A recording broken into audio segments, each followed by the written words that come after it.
Hello there and welcome to the EUobserver's chat show, MEPs Talk About EU.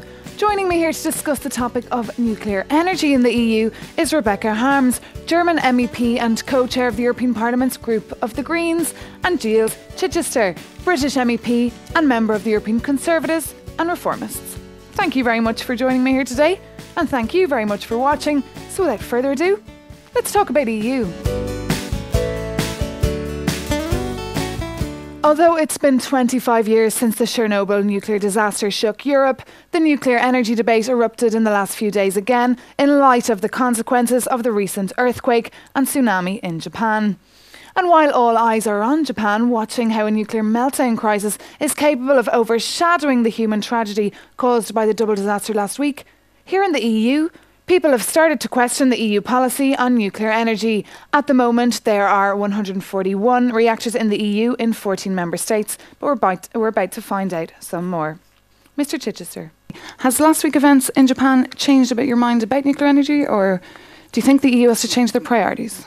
No, it hasn't changed my mind about nuclear energy. I'm a long-standing supporter of it as a low-cost, low-carbon, secure source of energy which provides 30% plus of our electricity in Europe.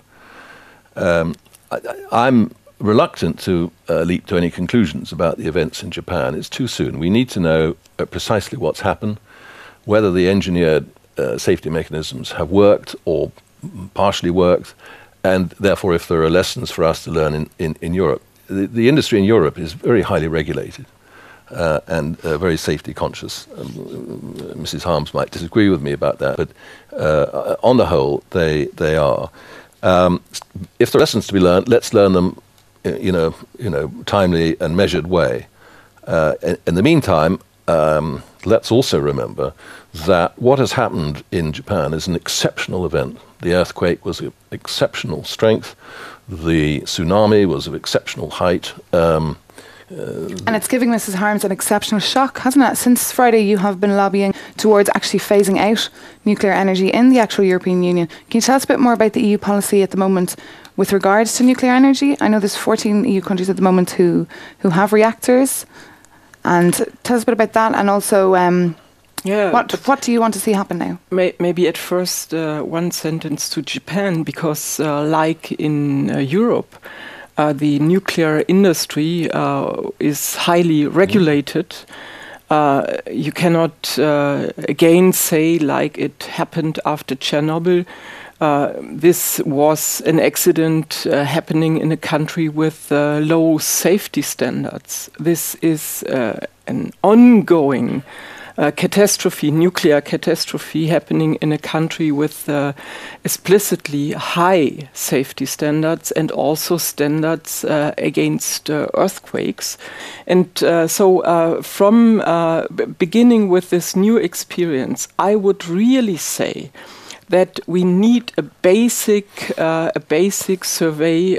How big are the problems we are facing around our existing nuclear power plants? Mm-hmm. And we have also to answer the question whether Europe is really ready to face these tremendous risks of what we see now, meltdown. And these questions, Ms. Harms, are being discussed this week in Brussels. Just yesterday, the Commission invited 100 experts on nuclear energy to discuss the topic here, and then they met with the European Parliament, the MEPs from the Energy and Research Committee. Now, they discussed these stress tests, Mr. Chichester. Can you tell me about these? What good will these stress tests do? I mean, do we really need them, or is it just another policy that will take long to... I think it's understandable that people want to hear of precautionary measures being taken. The stress tests, and the Commissioner says he has yet to define precisely what they're going to do. Everyone thinks of stress if they think of the bank, the sovereign debt crisis, and not the nuclear debate. My blood pressure. But let's basically, I think the stress test will be looking at the core containment vessels to see if they are satisfactory and in good working order. And then at the secondary and tertiary systems of security in the power stations in the event of a loss of coolant accident, for example. Every power station has procedures for that. But let's remember that that other accidents in other energy sectors take place. Last year, we were all very much concerned with that oil platform in the Gulf of Mexico, and that was in a different circumstance from the circumstances in Europe because the depth of water of the facility was different. Nevertheless, that gave us cause to look, and we are now looking at the procedures in oil extraction to see whether we can improve further the safety, the very significant safety regime that operates in Europe. And likewise, I welcome this, but it's going to have to be looked at wider. I don't think we will face this double whammy that Fukushima has faced because most of Europe is not on a belt of instability, but nevertheless, things do happen. I can still remember my small son coming in to me in the middle of the night 20-something years ago and saying, "Daddy, is it true that we have hurricanes here in Europe?" And I said, "Oh, no, we don't."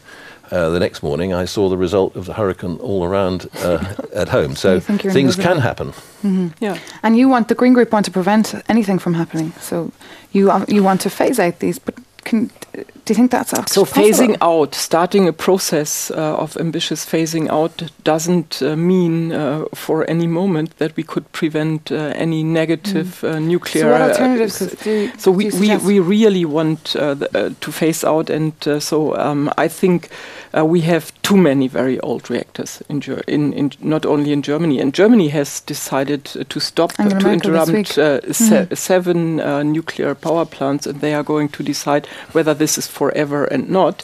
And we are not missing electricity in Germany. So this is very interesting. Do you think that's genuine, Germany's, or is that a more political ploy there? So Germany really experienced the Chernobyl event very close. And since Chernobyl, we have a majority in Germany among the citizens against nuclear. It's 53%, we know the alternatives, isn't it, at the moment, who are At the moment, against? It's, I would say, 80% or 90%. Who are against? Yes. Oh, in favor of you have to check recent opinion polls in Germany. It's very high. I think 2% or 6% in right favor. Now, wouldn't it? Well, speaking of opinions, the EUobserver did a little poll on nuclear energy on Facebook just before we came here to record the debate. So I'd just like to give a few opinions from some EU citizens out there. So Pierre from France is not pro-nuclear, but he's all for it if safety is well managed. And then Kike from Spain is pro, of course, as long as security is well managed. He reckons there won't be enough clear energy to support our society when fossil energy is finished. But Joseph Solano from Catalonia is totally against, although confesses he's not a specialist. And Tobias Locke is absolutely and totally against. He's a German guy from Tübingen. So there's a few more opinions. If you'd like to add your opinion on this nuclear energy debate, please leave a message under the video here or email us at video@EUobserver.com. What we want to happen in the European Union is that low-risk technologies are put into the core of the EU energy strategy, and that we step away as fast as possible from high-risk technologies, and nuclear is the most risky technology we have. And at the moment, I believe that EU member states can take a kind of agnostic view on whether or not they want to have nuclear or not. What do you think of that? Can you show us? You actually drafted this in praise of nuclear energy pamphlet. You can show it there to our viewers. I'll wave it at the viewers. Give it a bit of a kind of a 30-second resume. Just to give her an alternative point of view. Okay, well, if you could hold that up to a Greenpeace activist, what would you say, and how would you convince them that? I'd invite them to read it because... Can you summarise it in a few? Well, we're saying nuclear energy is good. It's an essential part of the mix, along with all the other options. So we don't differ on that. We think renewable sources are very important. But just to come back to where I started, that 30% plus of our electricity in Europe comes from nuclear energy. Now, if we were in a moment of panic say, well, we've got to stop that immediately, we'd be in deep trouble. Germany may cope with shutting down 7 reactors, which is perhaps why they've been able to do it. And possibly that's a gesture. I'm hearing lots of... Would you like to add something there? So I'm really I'm astonished that someone is able to show this in praise of nuclear. Well, it's funny because you drafted a report after Chernobyl, didn't you? Yeah, so I wrote already the report of this parliament after Chernobyl in the 80s.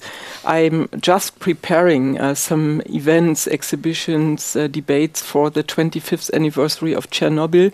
So until today, 25 years after this accident, we are still busy with the cleanup. We have hundreds of thousands of people to suffer from the consequences of Chernobyl. We are going to see now a very, very bad situation in Japan. I'm sure that cleaning up all the problems they have.